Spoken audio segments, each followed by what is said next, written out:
Golf Central on YouTube is brought to you by the new Chrome Tour golf ball from Callaway. Player of the Year, that was Scotty. Moment of the Year, unquestionably, Rory at the Masters. Enormous weight lifted. It had piled up over the 11 years he had gone without a major. Rory at last in the green jacket and in an exclusive club, one of just 6 to have won all 4 majors. Rory traveled a long road from Northern Ireland, but he wasn't alone. Right there with him, his best friend, and since 2017, his caddy, Harry Diamond.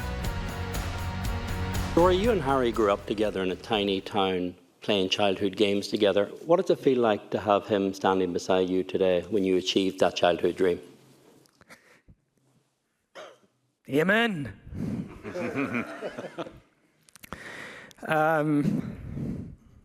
Yeah, I've known Harry since I was 7 years old. I met him on the putting green at Hollywood Golf Club. We've had so many good times together. You know, he's been like a big brother to me the whole way through my life. And to be able to share this with him after all the close calls that we've had, all the crap that he's had to take from people that don't know anything about the game. Yeah, this one is, just as much his as it is mine. And that was a sweet moment. Amen. There he is, Eamon Lynch. Good to see you, Eamon. Likewise, Rich.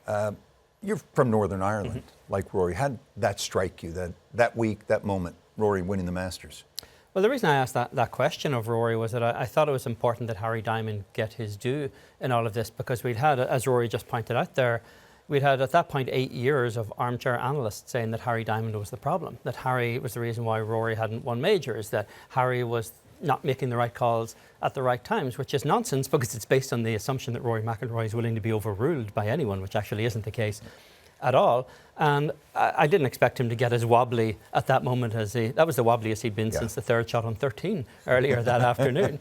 But I think he was laying out exactly why Harry Diamond is on the bag, and he'd explained perfectly why Harry Diamond is a key part of that team earlier in the day. Rory bogeyed the last hole of regulation to fall into a playoff. And going to the playoff tee, Harry Diamond said to him, well, pal, you would have taken this on Monday. And that Rory credited afterwards as being the mindset switch. And then he wins that hole with a birdie. You comfortable with the 2025 Masters in the conversation? Best majors ever contested? Oh, how could it not be? Even if you leave aside the fact that it was a great seesaw drama through the day, starting off with Bryson versus Rory, with Rory being the one spitting teeth early in that one. And then Bryson falls away and suddenly it's Justin Rose, and Patrick Reed's on the fringes of it as well. Ludwig right in there. It was a great theatre as well. But the scrutiny of that moment, the theatre in terms of the history of that moment, you had arguably the best player of his generation on a 10-year slide without a major championship victory. All of the scrutiny, all of the near misses, all of the pressure, all of the trolling that's been going on for years, telling him that his best days were in the rearview mirror, going back year after year to the same place where everyone knows where the tragedies and triumphs have happened over the years, going back and doing it there. I honestly thought that might have been the missing part in Rory McIlroy's career when it was all done, just because of how difficult it is to do at Augusta National, more so than anywhere else. It has to go down as one of the great There were only majors. 2 possible outcomes, infamy or immortality. Nothing in between. It was as much tension as I've ever felt in a final round watching a golf tournament. I want to shift gears because you've written about it. What's going on with the PGA of America in the wake of Derek Sprague stepping away as CEO? Well, Rich, the only organisation in this game that's run by professionals continues to show how amateurish it is on a day-by-day basis. This is an unserious organisation, fundamentally. I mean, what I wrote and pointed out yesterday is if you look at the 5 biggest corporations in the world by market cap, it's NVIDIA, Amazon, Alphabet, Apple, and Microsoft. They average 11 board members apiece. NVIDIA has the biggest board, 13 members. PGA of America has got 22. Too many voices in the room, too many noses in the trough. And you have this scenario with their governance structure where a new club pro comes in as president. Every 2 years, the CEO reports to the club pro.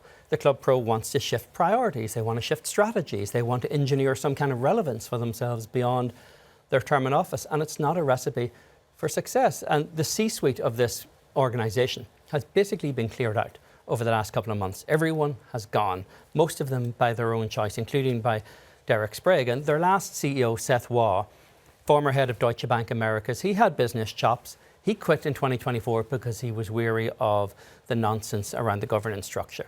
Derek Sprague was hired because they wanted a member. And Derek's a popular guy, he's a good man, but he was always going to run into the same brick wall that they have with the officers who rotate in and out, want to make decisions that they're manifestly unqualified to make. How's LIV Golf position as 2026 gets underway? It's kind of amazing how it's receded from the conversation. And in a way, it became normalized, where it's not new, it's not dangerous, not exciting, not threatening, it's not even interesting. It's a product that no one's really paying a great deal of attention to. It's possible they could get their World Golf Ranking points at some point during the course of this year. I don't see that making a material difference to the product at all. And what you really see now, Rich, I think, is the threat of the checkbook has expired in a way. It's been more than 2 years since they hired a player worth talking about in John Rahm. And they don't have any audience traction. They don't have traction with sponsors, save those companies that already have a relationship with the Saudis and want to protect that. The only future they really have is if one is gifted to them by the PGA Tour, and the PGA Tour doesn't seem to have any immediate incentive to do that. And what does it tell you that one of the best players of his generation would rather potentially sit on the couch for a year rather than play and live? Pontevedra want Bryson DeChambeau? They probably do, as much as the folks in Riyadh want him as well. I mean, Bryson is an asset for any tour that he plays on. He's one of the best golfers in the world. He's engaging, he's polarizing, people love him or hate him. That's what you want if you're running a sports league. And it would be an interesting question if it had been Bryson who'd left a year early in his contract versus Koepka. It's a little easier with Koepka in the sense that he was always popular in the locker room. He never litigated against the PGA Tour. Bryson, not so popular in the locker room, more polarising, and did litigate against the PGA Tour. These guys haven't forgotten who paid those legal bills. If Bryson walks away from LIV, it would seem that LIV is done. I don't know how they could survive that. And again, money, you just keep throwing money at it. Back to Brooks real quickly. And maybe Bryson, we'll see. What is a pathway back for someone like Brooks Koepka or maybe even Bryson DeChambeau? Yeah, this is an interesting question that we're going to follow all year long. Where is he going to work this year? That decision is going to be made by the players on the policy board of the PGA Tour. The 6 players are going to determine that, and they've been talking about it for a long time. They've been expecting this day to come, and they've got to balance the politics of it with the practicalities of it, because those guys are going to look at it and say, okay, well, there's value in seeing a guy flip back to the other side. It weakens LIV to have Brooks Koepka move back on this side of it as well. But they have to balance that with their own membership, turning around and telling guys, okay, well, it's harder for you guys to keep a card and there are narrower pathways on tour, but we're going to invite this guy back who left several years ago for the money. So they have to figure out where's the balance between the punishment and the opportunity here. And I think they will find a way. There has to be some form of sanction, because these guys don't want to create a scenario where some other PGA Tour star will say, well, you know what, it was easy enough for him to come back. I'll just go and take the money for a couple of years and I'll have a smooth pathway back as well. There has to be some kind of sanction, but I wouldn't bet against Brooks Koepka teeing it up in a PGA Tour event in 2026. I think we'll see a lot of him in Europe, as we did last fall.